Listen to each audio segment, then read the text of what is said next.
What's up everybody, I'm Stella Chung and this is the Weekly Fix, the show where we round up all the gaming and entertainment headlines you may have missed this week.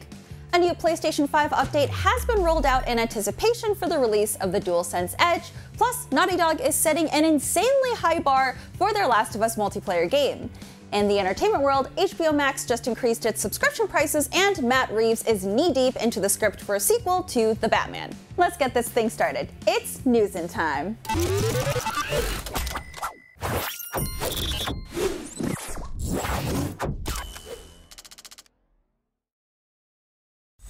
We got a new PS5 software update available for download, and it's a hefty boy. It's just over 1 gigabyte. And with this patch, you'll get the software requirements needed to get the DualSense Edge operable on your console.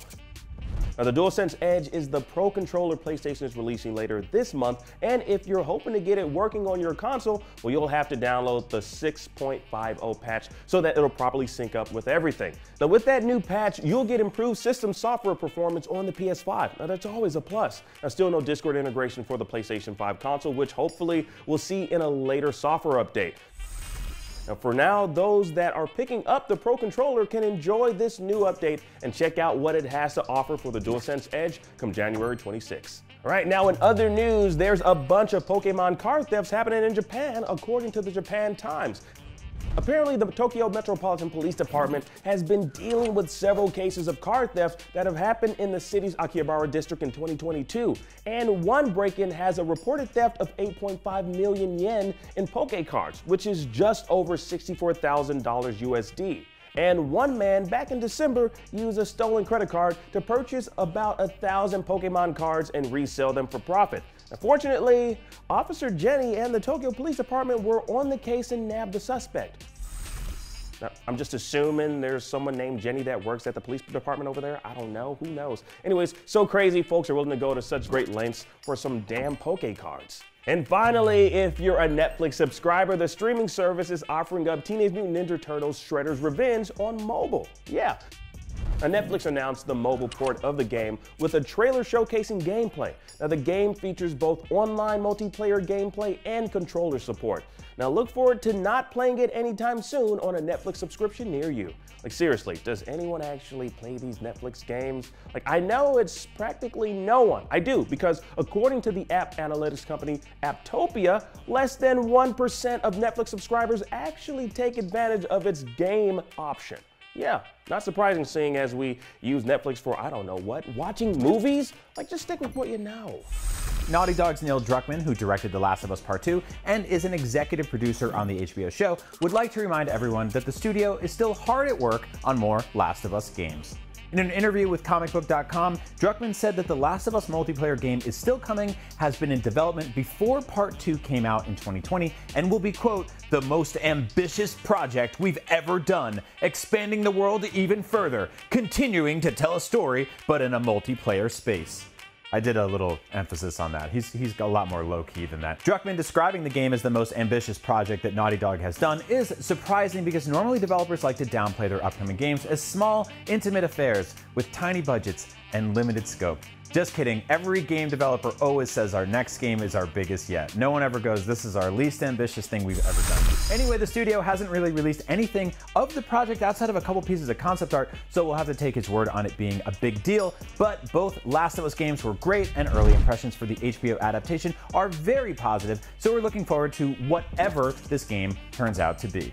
Switching gears to Nintendo, the Pokemon Company has announced a new patch for the beleaguered Scarlet and Violet, but don't go running to your Switch to download it just yet because it won't be here until February. Via a statement from the company, quote, update version 1.2.0, which will include bug fixes and add functionality, is planned to be released in late February. Please look forward to more details soon. They always say that. I love that part. There's not a whole lot to go on there, but hopefully the patch will improve the troubled game. An update was released shortly after the November 2022 release, which addressed the myriad of technical issues plaguing the game. But bugs still persist, which is surprising considering the amount of polish developer Game Freak tends to put on their Pokemon releases. Maybe a little bit of sarcasm there. Despite the problems, Pokemon Scarlet and Violet set a franchise record with a combined 10 million units sold within the first 3 days of launch.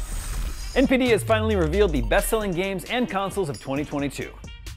While Elden Ring maintained the #1 spot in games for most of the year, and even outsold 2021's best-selling game, Call of Duty Vanguard, in the end, it was Call of Duty Modern Warfare 2 on top as the best-selling game.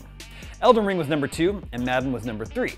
Impressively, God of War Ragnarok was #4, despite only being released in November and only available on PlayStation platforms. Horizon Forbidden West also made the top 10 list at #9, so PlayStation exclusives enjoyed a very good year. As for consoles, the Nintendo Switch sold the most units in 2022, but the PlayStation 5 made the most money. Because, it cost a couple $100 more. By both measures, Xbox was in 3rd place. This year's best-selling games race will be interesting because for the first time in forever, we are not expecting a new Call of Duty game. But we are expecting huge games like Hogwarts Legacy, The Legend of Zelda Tears of the Kingdom, Assassin's Creed Mirage, Spider-Man 2, and many more. It's going to be an exciting year. Moving on, the European Union is reportedly planning to submit a statement of objections to Microsoft regarding its acquisition of Activision Blizzard. Sources familiar with the matter told Reuters that Microsoft is likely to receive an EU antitrust warning regarding its $68.7 billion acquisition of the Call of Duty and World of Warcraft publisher, adding to the growing list of organizations raising concerns about the deal. The Statement of Objections charge sheet is expected to be sent in the coming weeks, though Microsoft has maintained that it is confident in the deal's success. We're continuing to work with the European Commission to address any marketplace concerns, it said. Our goal is to bring more games to more people, and this deal will further that goal. We've been following this story for over a year now. We will continue following it well into 2023. And finally, if you can't get enough of The Last of Us after watching the series premiere on HBO Max, PlayStation is celebrating this big moment by offering a 2-hour trial of PS5's The Last of Us Part 1 for all PlayStation Plus Premium subscribers. PS Plus Premium is the highest level of the service and here in the US costs $18 a month. In addition to game trials, subscribers also get access to cloud streaming, a growing library of PS1 through 5 and PSP games, cloud saves, monthly games, discounts, and more. The Last of Us Part 1 is a remake of the 2013 PlayStation Classic and is the basis for Season 1 of HBO's series that just had its debut this past weekend. The series is off to a good start. 4.7 million viewers tuned into the premiere, making it HBO's second best debut of the last decade, behind just House of the Dragon. Apex Legends remains one of the best battle royales out there and has dominated the scene thanks to its intense, fast-paced movement, impeccable gunplay, and unique legend characters. But while it's been 4 years since Apex surprise launched and quickly rose to success, it's now starting to experience some major problems. While Apex's season launches are usually great, offering either new guns, legends, or maps, the content between season launches is usually few and far between. There are some updates between seasons that come a month or two after launch. For example, Season 14 launched August 9th, including a new legend Vantage, and the following update, the Beast of Prey Collection event, dropped 2 months later. Collection events usually last about 2 weeks and offer up a few cosmetic items to buy and earn, often including an heirloom, a legendary item that transforms your melee attack with a unique weapon tied to a specific legend.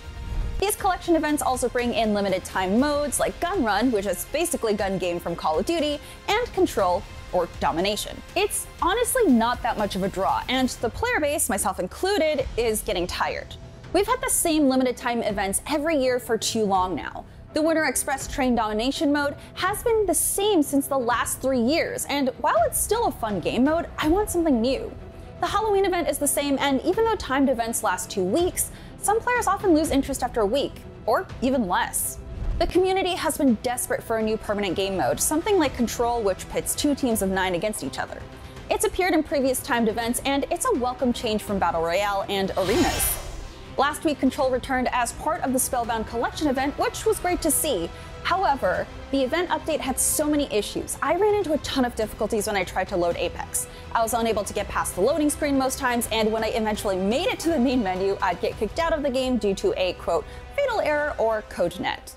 Getting disconnected from matches has been a recurring problem, especially after major season updates when there are big game changes like new maps, guns, or legends. I've stated before that I honestly wouldn't mind Apex taking a day or 2 off to implement a big update to fix some of the underlying issues to the game, like what Fortnite does between seasons. But this is much harder to implement than just saying it. However, players have also been asking for Apex to fix its server stability issues for a long time, especially since getting disconnected from ranked games often result in players getting a timeout penalty for leaving the game when they were just disconnected.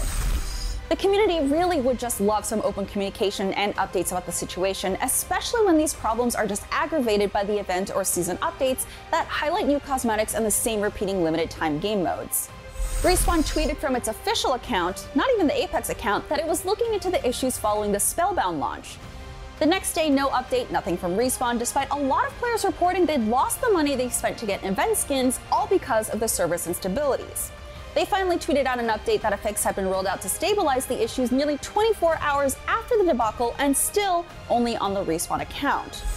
I adore Apex. It's my #1 battle royale and the one that I continually play, but I cannot ignore the issues that Apex has, with its lack of content drops and its poor communication from Respawn. A quick fix could be to open up custom private lobbies to everyone, which the Spellbound event actually did do. However, lobbies need a full server of 30 people to launch. Any less, and it doesn't work. Obviously, game development is extremely complicated. There's a lot of moving parts to consider, especially with a live service, and everything needs to be thoroughly tested before it's launched to the public. But Apex devs have already said that they've looked at data from current and limited time modes, as well as player behaviors to provide updates to the game. If that's the case, why are we still getting the same holiday events time and time again, even though interest has dwindled? And bugs like server issues that prevent people from logging on are, frankly, unforgivable. Epic took Fortnite offline for a few days to relaunch it on a new engine, and it was a big move. It no doubt cost millions in lost revenue, but it ultimately meant that the player experience was the best it could be when it came back online. Maybe it's time for Respawn to do the same. The Apex community has been asking for major updates to the sound and server system for years, due to the audio bugs and server latency issues that have plagued it in the past, but right now things don't seem to be getting any better. According to SteamDB, Twitch viewers dropped heavily from November 21st peak at 285,000 to a steady decline to a low of about 83,000 on December 19th. That's a huge 70% drop. The player base also dropped 12% from 413,000 on Steam to 360,000 during this time frame as well, which was actually between content updates. Major Apex streamers like Lulu Lovely have switched off to playing a variety of games, and she specifically went to Overwatch 2. Ex-Apex pro player Rocker, who played for one of the top North American Apex teams, NRG, released a statement on Twitter on January 10th that he was quitting not only competitive Apex, but also playing Apex in general. He wrote, quote, "I'm done with Apex. I've been lying to myself for a while saying I want to grind and that I enjoy the game, but in reality, I just cannot seem to enjoy it, let alone play the game for more than 2 hours at a time." I also took a break, though a shorter one, from Apex for a month to play Warzone, which was honestly a little nice vacation for me. But nothing comes close to Apex's movement and gunplay. I love Apex and its core game, but the lack of updates will be its downfall unless it's addressed, and fast.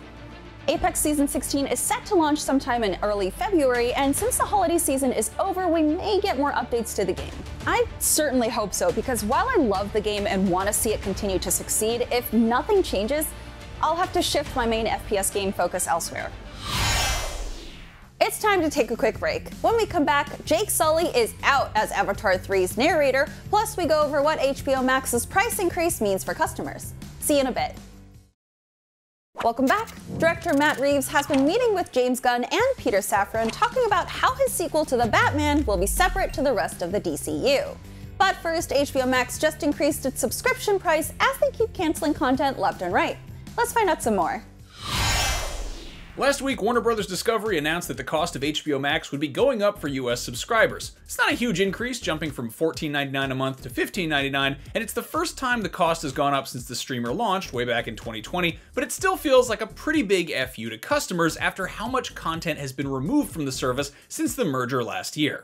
If you haven't been keeping track, Warner Bros. Sunk a whole bunch of money into original programming to help HBO Max hit the ground running and stand up to the competition, which makes sense considering that Netflix, Prime Video, and Disney Plus all had a few years head start in the streaming space. But from the sound of things, WB was writing checks that its proverbial ass couldn't cash. Following the merger, newly appointed WB Discovery CEO David Zaslav's first order of business was cutting costs, which so far has resulted in, among other things, 17% of HBO's workforce getting laid off, the cancellation of a number of shows and movies that were in development, the shelving of some finished projects, and the removal of content from both HBO Max and Discovery Plus. But apparently that wasn't enough, so now subscribers are paying more too. As of mid-December, over 80 movies, shows, and specials have been rather unceremoniously yanked off of the service. That includes original movies like The Witches and An American Pickle, as well as shows like Infinity Train and Aquaman King of Atlantis. Meanwhile, shows like Westworld and Raised by Wolves are supposedly going to be redistributed on other ad-powered streaming platforms. The reasoning behind some of these removals is that having certain titles available to stream meant that WBD was on the hook to pay residuals, but the amount of money being brought in wasn't enough to recoup the losses. Then of course there was the write-off stuff, where WB full-on canceled the release of two basically finished movies, Batgirl and Scoob Holiday Haunt. Apparently, declaring those projects a loss for tax reasons and then never releasing them to the public saved the company a few million bucks. I feel like maybe releasing a finished Scooby-Doo Christmas movie, either in theaters or for sale and rent on VOD, might have also made a few million bucks, but also made a whole bunch of children and families happy in the process. But hey, what do I know? Now here's the one that really pisses me off, Sesame Street. Over 200 old episodes have been pulled from the service, and I have a really hard time believing that Big Bird's residuals were too expensive when Sesame Workshop is a non-profit and HBO has had an exclusive distribution deal with the studio since 2016. And even if that math does all make sense and WB Discovery saved themselves a few bucks in the process, does it really make up for the terrible optics of deleting 200 episodes of a beloved children's show? I mean, you've heard the expression of taking candy from a baby. Okay, well, what if instead of candy, which is arguably unhealthy and babies shouldn't have it in the first place, and also it costs money to manufacture, it was wholesome educational programming that was filmed 40 years ago on a meager budget, even at the time. Is that really worth it?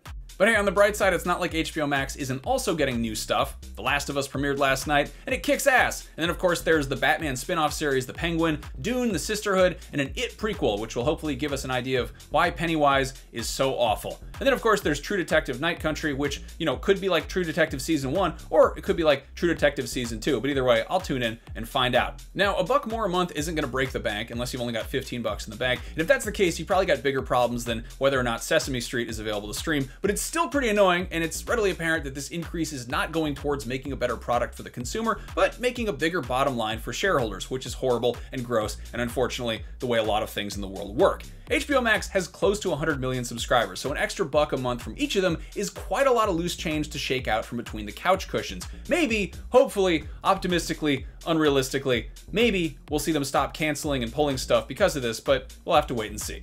Anyway, what do you think? Are you going to cancel HBO Max because it's a buck more a month? Are you going to wait and finish The Last of Us? Let me know in the comments.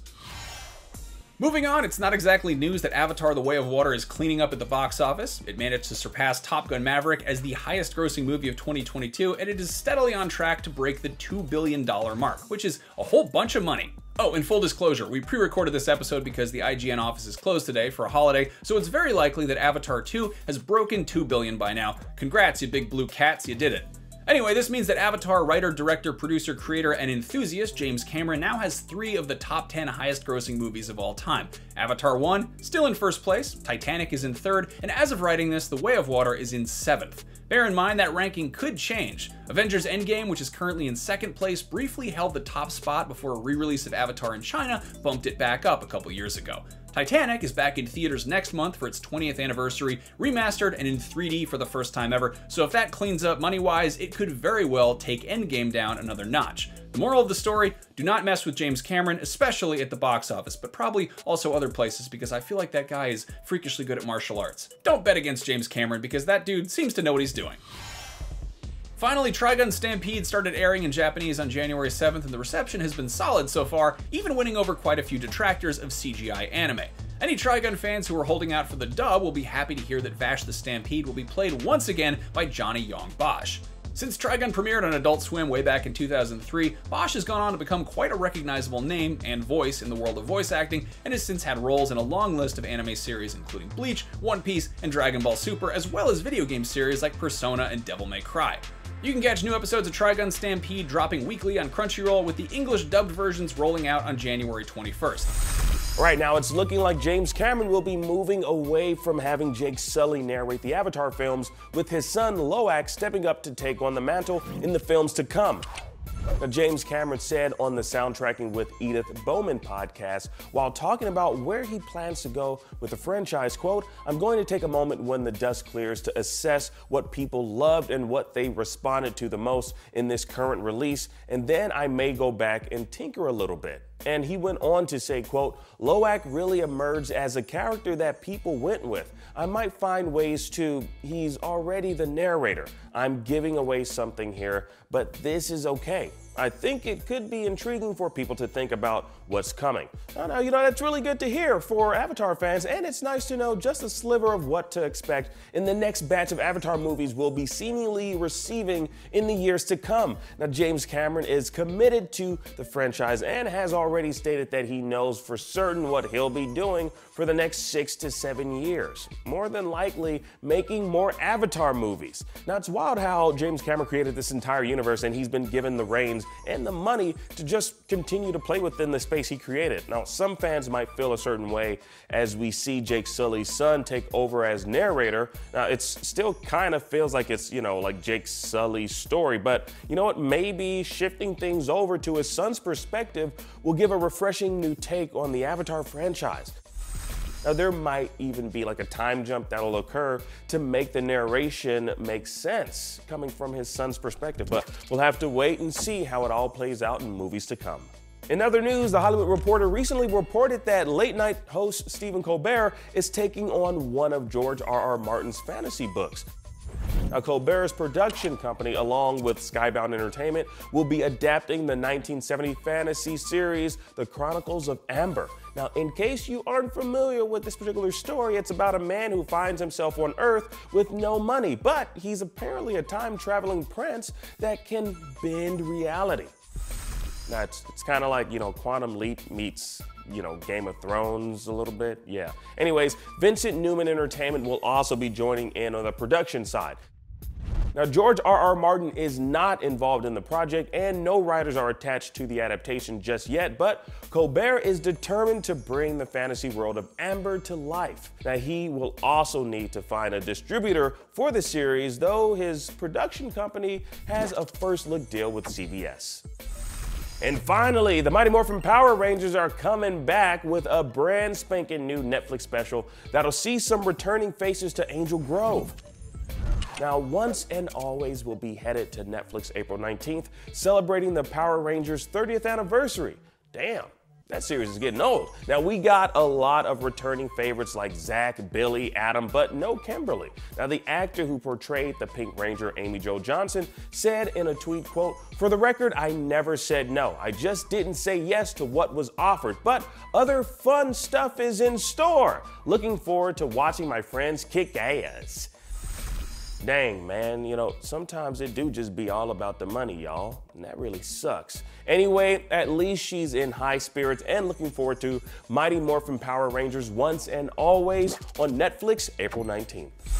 All right, now the Batman director Matt Reeves is meeting with James Gunn and Peter Safran to explore the Batverse and the DCU. Now, apparently the two universes will be separate from each other, with Robert Pattinson's Batman leading the charge. Now, speaking to Collider, Reeves explained, quote, "We're just getting together to talk about all of that. Look, I'm excited to hear what they're going to do. The Batverse thing, as James has said, and as Peter has said, is kind of its own thing they're letting us do." Now, Reeves went on to mention how he'll be briefed on the DCU's 10-year plan and what's in store for the immediate future of the franchise, which will likely aid him in the direction he'll be taking the burgeoning Batman universe. Now, fortunately, we already know of a few developments like the Colin Farrell Penguin series and the Arkham Asylum series, as well as a sequel to the Batman film. We also heard news late last year that Matt Reeves is interested in exploring movies focused on Batman villains Clayface, Scarecrow, and a few others with different writers and directors presumably attached. Now, this will likely be part of the larger conversation he'll be having with Gunn and Safran. Honestly, really exciting news to hear about the upcoming Batverse. All right, now in other news, the upcoming FX original series set in the Alien universe is gearing up for production later this year. Now, Fargo showrunner Noah Hawley and Ridley Scott are set to helm the series, which will be a prequel to the original 1979 sci-fi movie. The series will reportedly be set on Earth about 70 years in the future, with the group of survivors dealing with the spread of xenomorphs on the planet, which is a little confusing since that puts it before the events of Alien Covenant, but also undermines the fact that in the first two Alien movies, the aliens were, well, alien and not an established threat. But anyways, look forward to it happening at some point in time. And finally, in not so fun news, Rick and Morty co-creator Justin Roiland has been charged with domestic abuse and false imprisonment. The news comes from NBC, which obtained the criminal complaint, which states Roiland was charged back in May of 2020. Now, the incident in question occurred back in January of 2020. Now, the charges are coming from an anonymous Jane Doe he was dating, and he's pleaded not guilty to both domestic abuse and false imprisonment charges. A lot of details pertaining to the case are reportedly being withheld, but an attorney did tell NBC that a plea offer is on the table. Roiland has been ordered to attend a hearing that will reconvene on April 27th. Now, considering how many different projects Roiland is involved with, this news could have some widespread effects in the entertainment world. Now, we'll keep you posted as the story develops. I'm Stella Chung, and that was your Weekly Fix. We'll be back here next Saturday with more of the biggest gaming and entertainment news of the week. See you then.